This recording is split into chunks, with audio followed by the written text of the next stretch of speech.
so excited to finally be reading Harry Potter for the first time ever, and I'm going to just briefly kind of cover some of the subjects that I have mentioned in my last few videos as to why I haven't read it yet. I'll try to do it really quick because I could talk about this for hours.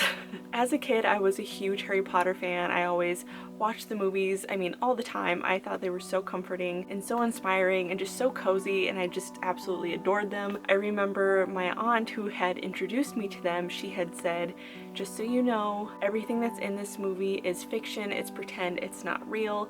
And so I was like, okay, and that's kind of how I always saw it. And so I grew up loving the movies, and I think the movies came out when I was like, I don't know, maybe 8. Like I said, I just absolutely loved them. And then when my husband and I got married, we kind of became part of this environment as well as a church who saw Harry Potter and fantasy and things similar as being like evil and demonic and wrong, and to avoid it at all costs. And so that's what we did. I threw out all of my first edition books, threw out all of my VHS tapes and my DVDs because I had both and just had nothing to do with them after that. And I avoided them for 10 years. And after separating from that environment and that church after 10 years, I decided that I wanted to establish my own boundaries because I started to learn that a lot of the theology and just overall beliefs that I was holding on to were false. So I'm kind of on this journey of picking through everything and really just, like I said, establishing my own boundaries and having my own discernment about things, because there were a lot of things that we gave up because we believed that they were wrong or unbiblical, and it turns out that they absolutely were not. So obviously, like I said, I've never read the books before. I watched the movies for the first time in years pretty recently, and I absolutely love them. I thought that they were so inspiring and so, again, just so cozy and comforting and nostalgic, and it's just full of so many good themes like courage and hope and friendship and camaraderie and just found family and just all of the good things, you know? And I had mentioned this in a few videos as well, but one of my favorite Christian influencers, I guess you could call her, is Allie Ragsdale. Highly recommend following her on Instagram. She is such a light and I absolutely adore her, but she is also actually currently reading the Harry Potter series for the first time, and she is talking about how there are so many biblical themes within the story, and so I'm very curious to read that for myself as well and see what I see.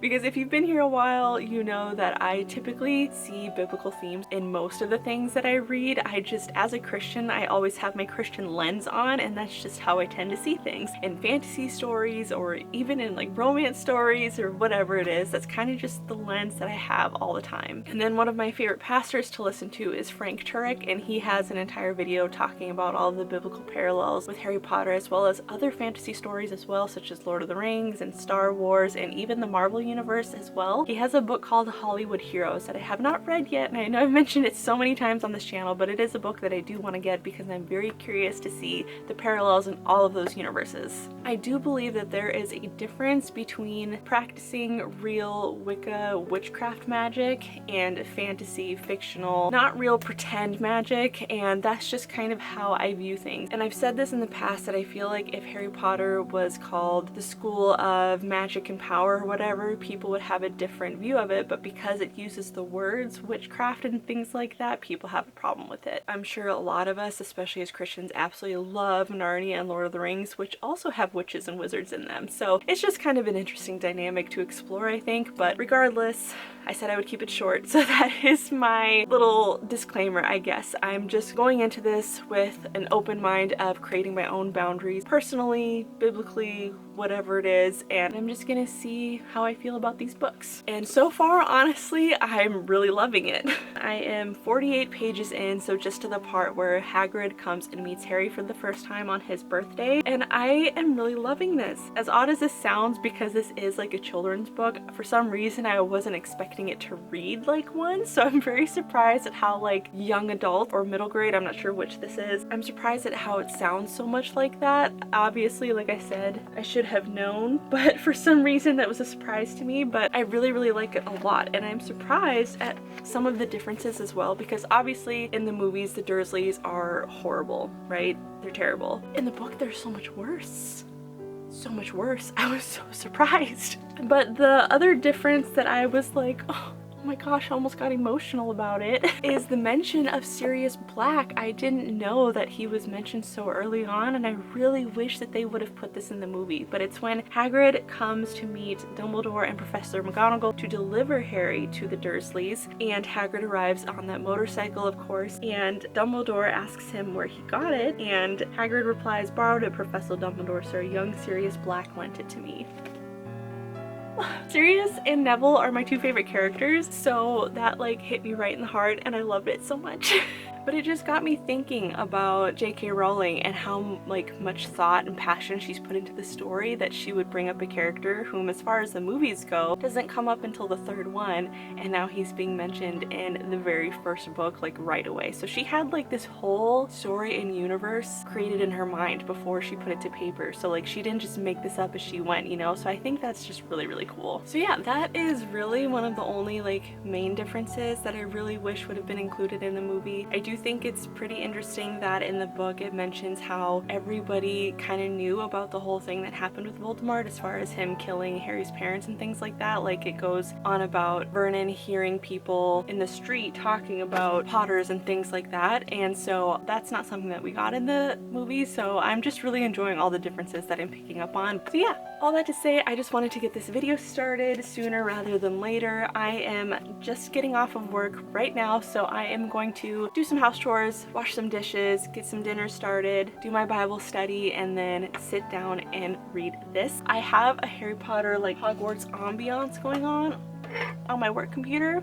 It's super beautiful. I also won a Harry Potter themed giveaway on Instagram recently that is being shipped out tomorrow, so I'm really, really hoping it arrives in time while I'm doing this video so I can show it to you. I'm so excited. Oh, and while I'm thinking of it, I also wanted to say that I took the Harry Potter house quiz on like the official Wizarding World website, and I am very surprised by my results. So I took like 10 different tests just to make sure, because my brother strongly disagrees with my results. So on the official Wizarding World website, my result is Ravenclaw.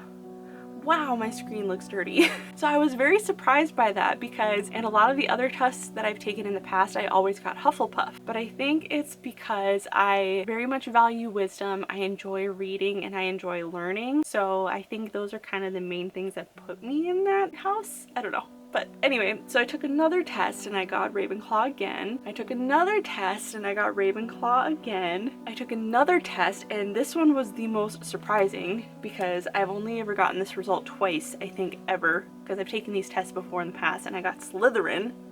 That was very shocking. My husband is actually a Slytherin, which is not surprising at all. I took another test and I got Hufflepuff on this one, and another test, and this is the last one I'll share, but I got Ravenclaw. Yeah, I just have been having a lot of fun taking these tests, and then, like I said, my brother strongly disagrees with my results. He fully believes that I am Hufflepuff through and through, so I don't know what I am, I guess, but I did hear a Ravenpuff and Huffleclaw, so those ones are like the greatest mixtures I've ever heard. But then I found Slitherpuff, and this photo was absolutely stunning. Look at those greens. Ugh, best color. But it says resourceful, sensitive, sees beauty in the darker side of nature, smells like black honey and cloves, favorite sound is thunder, always thinks before they speak, cold hands with a warm heart, powered by solitude and moonlight, and a minimalist. I relate to every single one of those except for minimalist. So I was very surprised that I related to this one the most, considering Slytherin was one of my least likely houses. Anyway, I'm gonna get going with the rest of my day, and I will catch up with you guys again soon.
time for a little bit of an update and the exciting package that I had mentioned, I think, in my last talking clip. As I said, this is a giveaway that I won, and it's a Harry Potter themed giveaway.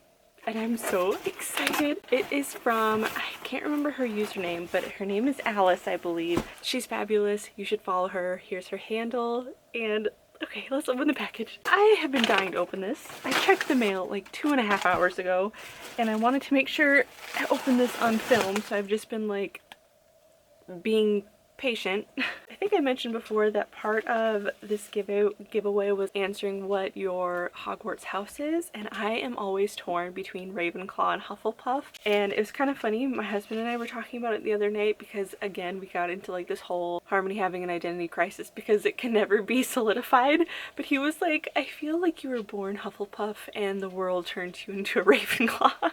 I'm just gonna say that I am equally both. Anyway, okay, so first thing is I got these teas. Oh, they smell fantastic, especially that one. So it's kind of like a bookmark and then filling out your bookcase. I'm assuming this could be for like your TBR. That's exciting. Oh, and these wonderful stickers. I must learn to be content with being happier than I deserve. Jane Austen, let's go book shopping. And then this one that says, it isn't what we say or think that defines us, but what we do. And full confession, I have never read Jane Austen. Don't worry, it'll be on my TBR next summer. I kind of want to have like a Jane Austen summer, so we shall see. And then this one is my favorite sticker, I think. Oh, I love it so much. Okay, and then I got a book. Oh, this is so exciting. Oh my gosh, this is so cute. I don't even want to open it. And then she gave me the Ravenclaw book because she had one from each house, and this is the one I got. And of course, platform 9 3/4. I don't even want to open it. It's so pretty. Okay.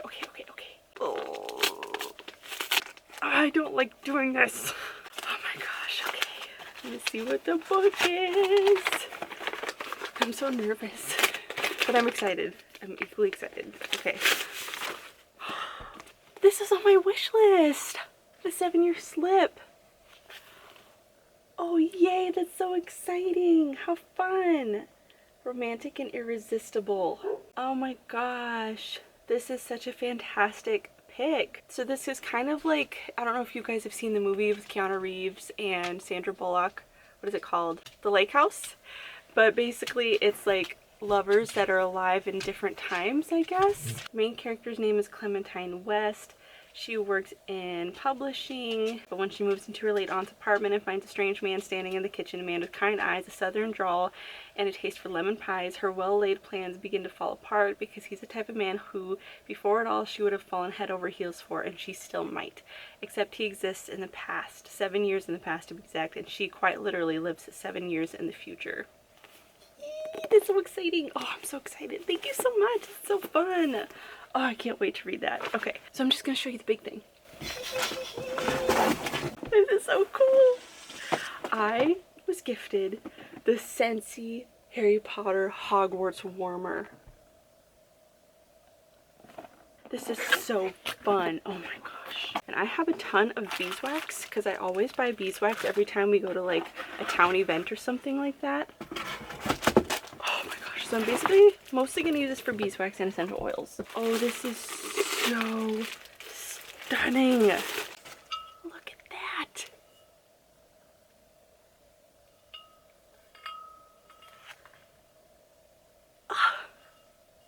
Oh, this is so cool. Chocolate froggy wax melt. Oh my gosh. Oh, that smells so good. It smells like chocolate. Who'da thunk? Butter brew, butterscotch, bourbon, and vanilla. My husband's gonna love that one. I want to eat that. And then the last one is Falling Leaves, crisp apple, spice, and fresh pine. My husband's gonna love this one even more. Oh my gosh, that smells so good. I want to live in that. Oh, so yeah, that was the very exciting Harry Potter giveaway that I won on Instagram. I'm so thrilled with all of these things. So fun. Thank you so much. I'm so excited about this. And then I might as well just quickly show you guys too that I ordered from a friend's small business on Etsy called Wild Rose Apothecary. I will link it below as well. So I got a soothing bath soak with calendula, orange peel, baking soda, and bentonite clay, and Epsom salts. A lash and brow serum. Beautiful all natural organic ingredients, and then this toasted pumpkin candle. This candle smells so good, and it's a wood wick, and it's natural. It is not a toxic candle, so that is the most important thing to me, and I'm so excited about it. So if you guys want to support a small business, I will link her below. So with all that exciting stuff done, I am quite a ways into Harry Potter. I'm on page 200. I am really enjoying this so much so far. This is the second book that I've read where I've seen the movie first. So the first one I think was The Hobbit, and I feel like that makes it so much easier. Like I feel like I'm reading this pretty quickly compared to how I usually read books, because I've seen the movie first and because I'm able to envision everything so incredibly well, which thank God, because I feel like the descriptions in here aren't super detailed. Overall, I am just really enjoying the story. I'm really enjoying the writing. As I said before, it is definitely written very young, which I for some reason wasn't expecting, even though I knew this was kind of a children's book. But for some reason that's just the one thing that's kind of throwing me off a little bit, but I'm still enjoying it. Yeah, there's not as many differences as I was expecting, because I don't know if your guys' school is like this, but in middle school we had to have a certain amount of reading points by the end of the year, and every book in the library had a certain amount of points. I think it was 40 points for the year or something like that, and every book was usually between I don't know, 2 and 5. I had not read the Harry Potter books, but I'd seen the movies, so I assumed that I could take the test to earn the points for all of the Harry Potter books, and I took the first test for the first book, and I failed the test because everything that they asked were book specific and not movie specific. So I was expecting more differences to be in here, and there are definitely quite a few, but there's not as many as I was expecting, so that is very surprising to me. Some of the differences that I'm noticing too are when they first got to Hogwarts, and Harry actually meeting Draco before he got to Hogwarts, when he met him in Diagon Alley, and just little things in classes and such. But for the most part, I'm very surprised at how on par the movie was with the book. So that is probably the most surprising thing to me, aside from how young it's reading. A few of the lines that I've liked is when Harry's asking why the Ministry of Magic hides the wizarding world from muggles. It's hard to read because of the way Hagrid talks. Everyone would be wanting magic solutions to their problems. And I just remarked how incredibly true that one definitely is. Oh, the other thing too that I'm noticing that I'm I really wish that they would have put this in the movies is how much more tough Harry and Ron are in the books. They've stepped up to fight Malfoy a couple times now, and I'm yes, this is what I wanted, and I wish they would have been like that in the movie. But in the books they're actually tough. In the movie they kind of back down and they're kind of wimpy. In the book, Harry and Ron have both stood up to duke it out with him. So I'm kind of mad that was not in the movies, because I like them way better like that. I really enjoyed Dumbledore's quote about music when they sang the school song, which I've seen the deleted scene of that, and I'm not mad that they didn't include that in the movie because I didn't really like it. But anyway, after they sang the school song and Albus got all emotional and he was magic is beyond any magic that we teach here, and I was that's so cute and so true. But I'm really liking Harry and Ron's characters. They're so different in the books. They're so much tougher and just so much more realistic, I guess. I don't know. I'm just really enjoying their brotherhood, their friendship here. And then their friendship with Hermione. Ron and Hermione butt heads way more in the book. There are so many comments of maybe you should just go away then, or just leave us alone. And I feel that wasn't as heavy in the movies. So that's the other difference. But anyway, overall, like I said, really enjoying it. Very on par with the movie, not a whole lot of differences. The characters are much better in the book, so I'm very excited to get on with the rest of the series. I don't know if I'm gonna move on to the next book this year. Maybe I'll wait until next fall to get into the next one, because I still really want to read Six of Crows this year, but we'll see.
have finally finished Harry Potter and the Sorcerer's Stone, and I loved it so much. So I finished this last night, so my thoughts are still very fresh. Hey, how about you be nice? Thank you. I don't really know how I would rate this out of 5 because like I said before, I feel like I have maybe a bias because I love the movie, so I feel like having seen the movie before I read it kind of changes my overall rating, I think. I mean, ultimately, I'd say it's a 4.5, 5? I don't know. Either way, I really enjoyed it. Like I said, there weren't as many differences between the movie and the book. I was expecting way more, but there were still like smaller differences. There weren't any big ones that would necessarily change the plot. It was more so just like smaller differences, like things with Hagrid or what happened with Norbert and stuff like that. And like I had said before too, how much more I loved Harry and Ron's character in this book because they were so much tougher. And also same with Neville, that Neville also stood up to fight Malfoy at one point too. Neville is just my favorite character. I think he and Sirius are just my two, just, you know.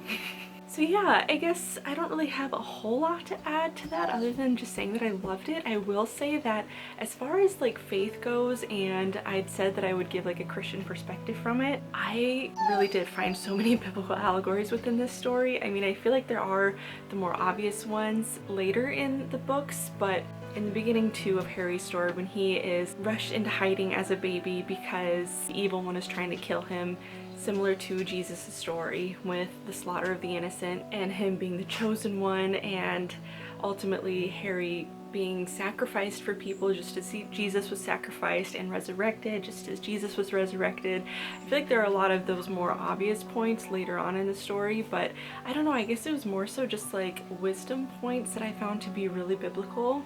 And I guess the part where I was like, whoa, this got like, I was seeing it definitely through a more faith lens was when they met the centaurs in the dark forest. That part really hit me. One of the quotes in that chapter I highlighted says, "Always the innocent are the first victims," he said. "So it has been for ages past, so it is now." Ain't that the truth? With Jesus being the most innocent man to ever live, and still he was the one that was crucified. Remember, we are sworn not to set ourselves against the heavens. That is so good. Centaurs are concerned with what has been foretold. I set myself against what is lurking in this forest, yes, with humans alongside me if I must. And this just very much reminded me of angels for some reason. It's like centaurs are meant to be like an angelic figure in the story of them being committed to like heaven and goodness and remembering what the prophecy has said and things of that nature. And then of course I'm going to read this highlighted section here that says, "That is because it is a monstrous thing to slay a unicorn. Only one who has nothing to lose and everything to gain would commit such a crime. The blood of a unicorn will keep you alive even if you are an inch from death, but at a terrible price. You have slain something pure and defenseless to save yourself, and you will have but a half-life, a cursed life, from the moment the blood touches your lips." And that reminded me very much so of, you know, the enemy, Satan, and like the fallen angels not getting what they thought they were gonna get by following the enemy into darkness because of their own temptations. But there's so much more that I could get into, but I don't want to overstate it. Realistically, I'm not trying to convince you if Harry Potter is good or bad. I think you are an adult and you can make that call for yourself and have your own discernment. But overall, I really enjoyed this, and I will link some videos down below talking about more faith parallels within the story. I see them and I'm very excited to get into this story more because, like I said, I did not feel convicted about it when I was reading it. It all came off as very like fictional and pretend, and enjoying the plot and the lessons within it. So with all that said, I have recently joined Fable, so please follow me on there to see what else I read. I'm using it as opposed to Goodreads. I'm going to emboss my book and start my next book and close this thing out. So thank you guys so much for being here. If you watched to the end, leave a little lightning bolt emoji for Harry Potter. I love you so much, and I will see you in my next video. Bye!